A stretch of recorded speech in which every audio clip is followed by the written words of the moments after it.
हिंदी की कक्षा में आप सबका फिर से स्वागत है। मैं हूं आपकी हिंदी की अध्यापिका। तो बच्चों, आज हम पढ़ेंगे पाठ नंबर 8, जिसका नाम है प्लास्टिक प्रदूषण का विकराल रूप।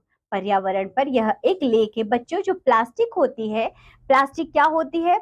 जो हमारी पिन्नी की थैलियां होती हैं, जो प्लास्टिक के खिलौने होते हैं। बच्चों, हमारे जीवन में बच्चों प्लास्टिक ही प्लास्टिक भरी हुई है। हम देखते हैं कि हमारा प्लास्टिक के बिना कोई कार्य ही नहीं होता। जो प्लास्टिक होती है बच्चों, वह हमारे प्रदूषण का एक ही बहुत बड़ा कारण बनी हुई है, क्योंकि प्लास्टिक जो होती है बच्चों, वह धरती में कभी भी पिघलती नहीं है। ये सालों साल इसी तरह बनी रहती है। तो इससे बच्चों हमारे पर्यावरण को बहुत ही हानि पहुंच रही है।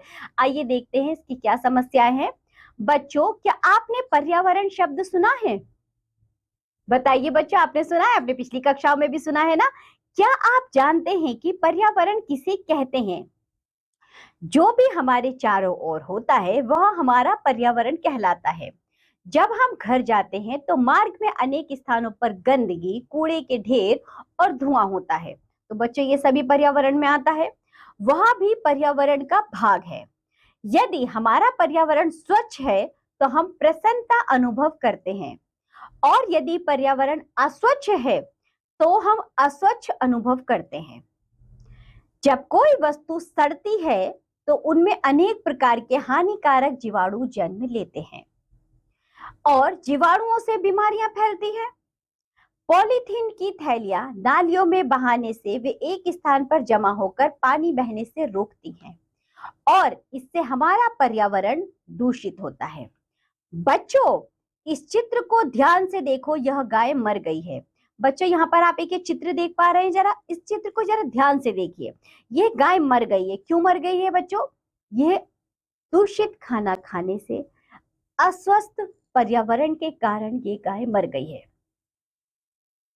डॉक्टर का कहना है कि इसकी मृत्यु कूड़े कचरे में पड़ी पॉलीथीन की थैलियां खाने से हुई। इसके जिम्मेदार कौन है? हम और आप। हम खरीदारी करते समय सामान पॉलीथीन में लेते हैं और फिर सामान निकालकर पॉलीथीन इधर उधर फेंक देते हैं। जानवर घास आदि के साथ इन पॉलीथीनों को भी खा जाते हैं। इनका भयानक परिणाम यह होता है कि उन्हें अपनी जान तक गंवानी पड़ती है। पॉलीथीन या प्लास्टिक की सबसे बड़ी कमी यह है कि यह हजारों वर्षों तक प्राकृतिक रूप से नष्ट नहीं होती। इसलिए इसके द्वारा उत्पन्न प्रदूषण की समस्या आज के समय में विकराल रूप धारण कर चुकी है। यह हमारे स्वास्थ्य के लिए बहुत हानिकारक है और पर्यावरण प्रदूषण का सबसे प्रमुख कारण है। पहले जब हम बाजार में सामान खरीदने जाते थे तो हमें कागज के थैले थैलियों में सामान मिलता था, लेकिन आज दूध से लेकर सब्जी तक के लिए प्लास्टिक की थैली का प्रयोग किया जा रहा है। घरों, दुकानों, कार्यालयों, सभी जगह दैनिक उपयोग की वस्तुओं में प्लास्टिक का ही बोलबाला है।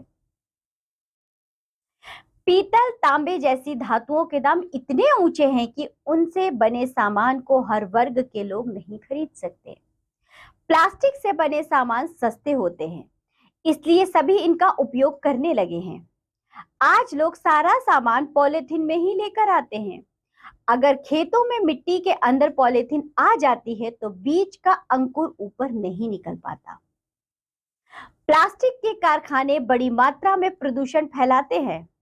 मैंने समाचार पत्र में पढ़ा था कि टीवी पर देखा भी था कि नए कलेक्टर साहब ने पॉलीथीन पर रोक लगा दी है।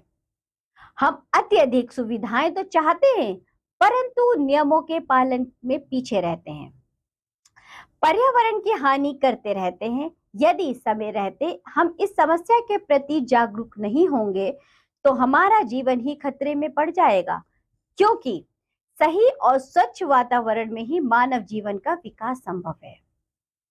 जब भी हम कोई सामान खरीदने जाएं तो अपने साथ कपड़े या जूट का थैला लेकर जाएं। यदि कभी पॉलीथीन का उपयोग करना पड़े तो उसे इधर उधर ना फेंकें।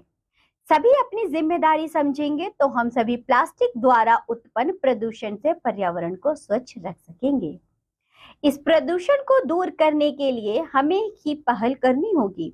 बच्चों, मिलकर संकल्प लें, प्लास्टिक व पॉलीथीन द्वारा उत्पन्न प्रदूषण को दूर करके रहेंगे। तो बच्चों ये जो हमने एक लेख पढ़ा है, इस लेख से हमें क्या सीख मिलती है? यही कि प्राकृतिक तत्वों से प्रेरणा लेकर तथा आपस में मिलजुल कर हमें प्लास्टिक व पॉलिथीन को दूर करना है और पर्यावरण को स्वच्छ बनाना है। तो बच्चों हमें ये संकल्प लेना होगा और हमें इस बात का विशेष ध्यान देना होगा कि जितना भी अधिक से अधिक हो सके हमें प्लास्टिक से दूर रहना है।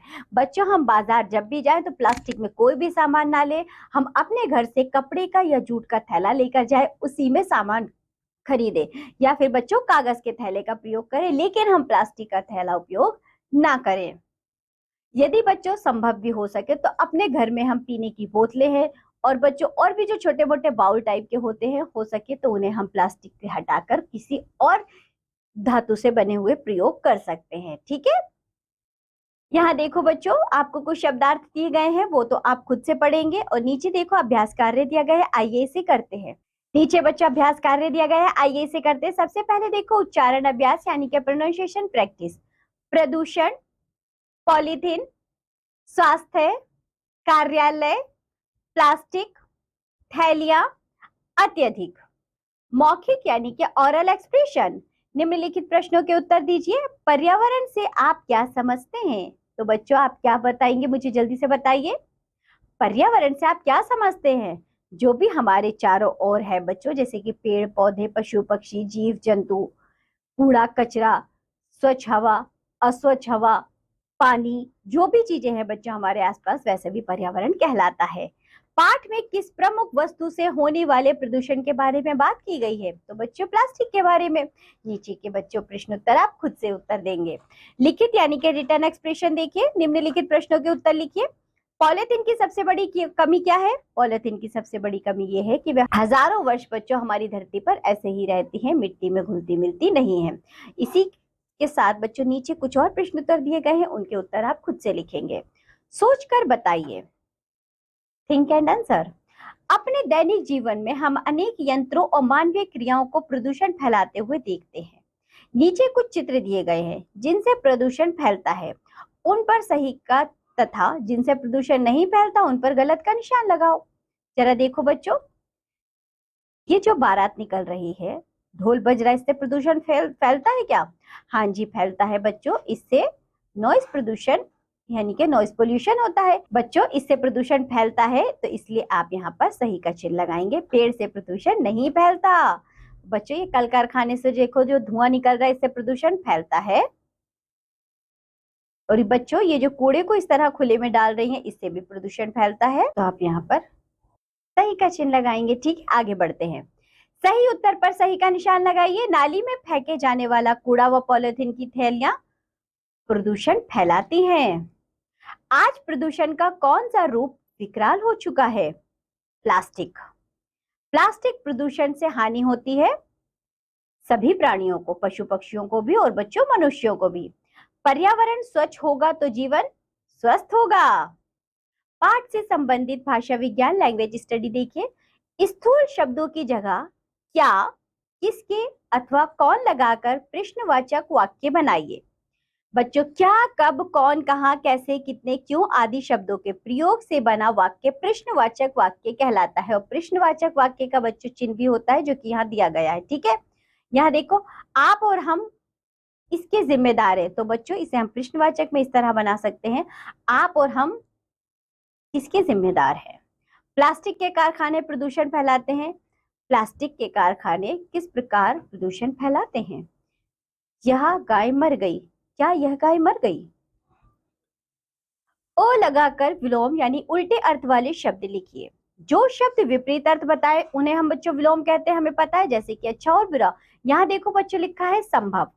इस संभव शब्द में हम अ लगा देंगे तो ये हो जाएगा असंभव, जिसका अर्थ होता है जो संभव नहीं हो सके, यानी कि इसका उल्टा अर्थ देगा, ये विलोम अर्थ देगा। इसी तरह स्वच्छ में अ लगाएंगे तो अस्वच्छ हो जाएगा, सहयोग में अ लगाएंगे तो असहयोग, सत्य में अ लगाएंगे तो असत्य। नीचे बच्चों जीवन कौशल है, वो आप खुद से करेंगे। तो चलिए बच्चों आज के पाठ में इतना ही। आज हमने जाना कि प्लास्टिक जो है वो हमारे प्रदूषण का कितना बड़ा रूप बन चुकी है, कितना विकराल रूप ले चुकी है। तो बच्चों, हमें अपने जीवन में इस बात का हमेशा ध्यान रखना है कि हम प्लास्टिक का अधिक उपयोग नहीं करेंगे, जितना भी कम से कम हो सके प्लास्टिक का उपयोग करेंगे, और हो सके तो बच्चों प्लास्टिक का हम उपयोग नहीं करेंगे, तभी हम अपने देश को बचा सकते हैं। इस प्रदूषण से बच्चों हम बाहर निकल सकते हैं। तो चलिए, आज के पार्ट में इतना ही। अब हम मिलेंगे आपसे अगली कक्षा में, तब तक के लिए बाय बच्चों।